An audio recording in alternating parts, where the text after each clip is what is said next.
हरि ओम समस्त को आज क्लास रे स्वागत जनाऊँगी पिला माने आज आम षष्ठ पाठ पढ़ा। षष्ठ पाठ रे कौन रही पूरणवाचक शब्द। पूरणवाचक शब्द माने पूर्ण रूप माने संपूर्ण रूप जो शब्द रही पूरणवाचक शब्द बुझीगला। आम यहाँ ओडिया रे मध्य पढ़ी था प्रथम द्वितीय तृतीय चतुर्थ पंचम षष्ठ सप्तम अष्टम नवम दशम बोली ठीक सहीपरि संस्कृत रे मध्य रही प्रथम द्वितीय तृतीय चतुर्थ पंचम षष्ठ सप्तम अष्टम नवम दशम। तो ये प्रथम को एक को प्रथम बोली कह जाउछि, द्वितीय है दुई, तृतीय है तीन, चतुर्थ है चारि, पंचम को पाँच बोली कहुछि, षष्ठ जोटा 6, सप्तम है 7 को सप्तम कह जाउछि, अष्टम है 8 को अष्टम कह जाउछि, नवम जोटा 9 को नवम कह जाउछि, दशम है 10 को दशम बोली कह जाउछि। ठीक सेहीपरि आगरे मध्य रही एकादश द्वादश त्रयोदश चतुर्दश पंचदश षोडश सप्तदश अष्टादश ऊनविंश विंशति एमिति प्रकार शतम सहस्रम पर्यंत रही। तो एबे आमे देखिबा कौन रवि ही प्रथम ये लिखाई देख रवि ही प्रथम माने रविवार है प्रथम बुझीगला। रविवार प्रथम सोम द्वितीय रविवार पर कौन आसे सोमवार आसी तो सोमवार द्वितीय, सोमवार पर भौमवार आसे तृतीय भौमवार, भौमवार माने मंगलवार, बुध चतुर्थ बुधवार है चतुर्थ, षष्ठ गुरु पंचम पंचम रे कौन आसे गुरुवार, षष्ठ शुक्रवार षष्ठ रे शुक्रवार आसी थे, शनि ही सप्तम सप्तम दिन होछि शनिवार। एवं क्रमेण सप्ताह वारक्रम इति जानति बालक यो ही स एव छात्रोत्तम।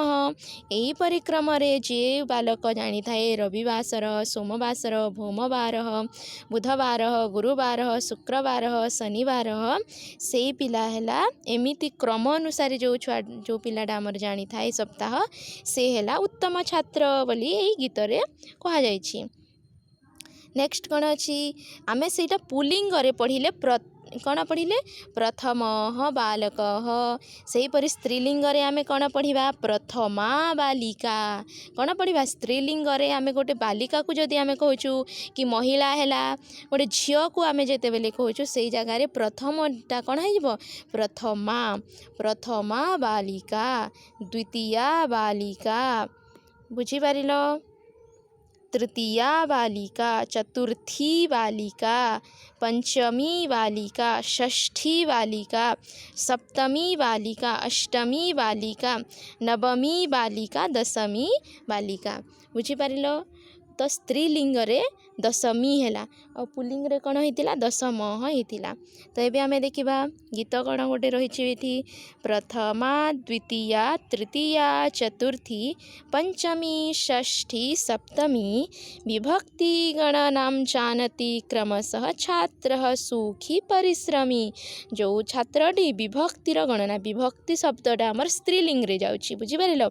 से प्रथमा आमर विभक्ति केतेटा रही सातटा विभक्ति रही प्रथमा विभक्ति द्वितीया विभक्ति तृतीया विभक्ति चतुर्थी विभक्ति पंचमी विभक्ति षष्ठी विभक्ति सप्तमी विभक्ति बुझीगला। तो यही सप्तमी विभक्ति पर्यंत जी जानी क्रम अनुसार सी है सुखी छात्र आ परिश्रमी छात्र बोलिकी एठी कहा जाइछि।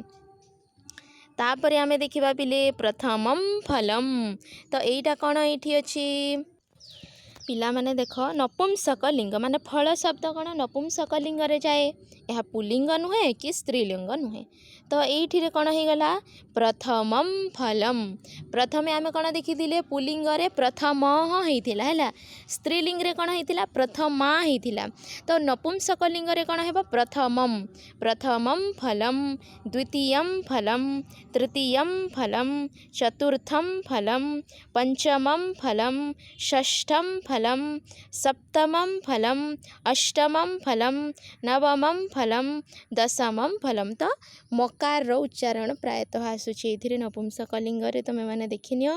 तो ये आम देखा कौन गीतटी रही प्रथमं श्रवणं प्रथमे आम कौन करवा श्रवण करवा द्वितीयं मननं द्वितीय जहाँ आम श्रवण करथिबा ताहाको मने पकईवा तृतीयं स्मरणं तृतीय आम कौन करवा स्मरण करवा माने प्रथम आम शुणा तापर द्वितीय आम मनन माने निजे निजे कहवा है तापर तृतीयं स्मरणं तृतीय आम जोटा कहीछु जहाँ शुणी जहाँ टिके मने मने भाभी ताहाको आम स्मरण करवा चतुर्थं भाषणं चतुर्थ आम ताहाको कहवा भाषणं पंचमं पठनं पंचम पुणी पढ़ा षष्ठं च लेखनं षष्ठ आम लेखिबा सप्तमं गायनं सप्तम आम गाइबा अष्टमं बोधनं अष्टम आम सेटा को बुझेइबा नवमं नर्तनं नवम नर्तन करिबा दशमं कीर्तनं दशम कीर्तन करिबा भाषा प्रशिक्षण सामान्यम सोपानम।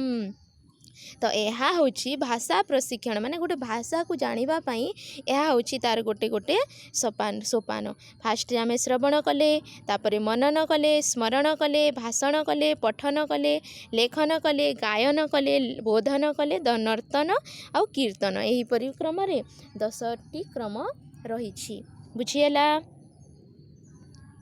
तापर आम अभ्यास करवा शून्य स्थान पूरयतु बोली कही एठी केते नंबर बालक यहाँ रही पिला माने देख केते नंबर रही प्रथम द्वितीय तृतीय ये आम कौन लिखा चतुर्थ बालक चतुर्थ बालक तापर ये कौन अच्छी सुख अच्छी तो केते नंबर सुख अच्छी पिला माने ये नवम सुख नवम सुख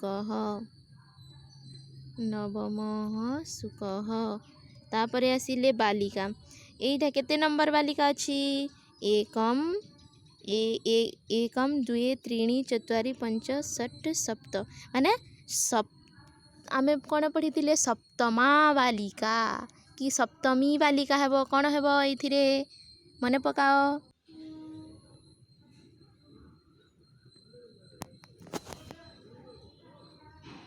पिला माने देख ये तापरे कौन बोली कही किम समीचीनम किम असमीचीनम क्योंटी ठीक क्योंटी भूल चिन्ह दियो बोली कही प्रथमा फलम है नपुंसकलिंग तो प्रथमा फलम ये हम नाही बुझीगला। तो से फेल देछि पंचम बालिका बालिका अच्छी पिला माने तो ये कदापि हम नाही पंचमी बालिका हेब द्वितीयम पुष्पम यहाँ ठीक अच्छी देख यहाँ भूल अच्छी यहाँ ठीक अच्छी पंचमी बालिका ओके पंचमी बालिका ठीक अच्छी तापर ये देखा द्वितीय पुष्पम द्वितीयम पुष्पम हेब तो यहाँ भूल चतुर्थम मार्जारः मार्जारः तो पुलिंग रे रहिला यहाँ केमिति हेबनी तो फेल हो तृतीय लता तृतीया लता हेब यहाँ भी फेल हो चतुर्थ मार्जारः यहाँ पास हो बुझीगला यहाँ पास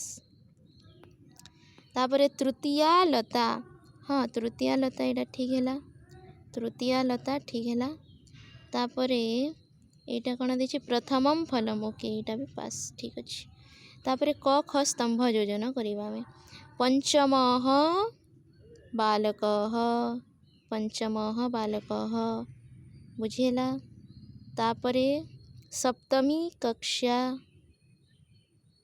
द्वितीया भाषा तृतीयम यानम दशमम स्थानम बुझीगला हो गला। तो तापर यहाँ कौन देखिए तुम काम फल बिलेई फूल लतार चित्र संग्रह कर खातार लगाओ बुझीगला पिला माने।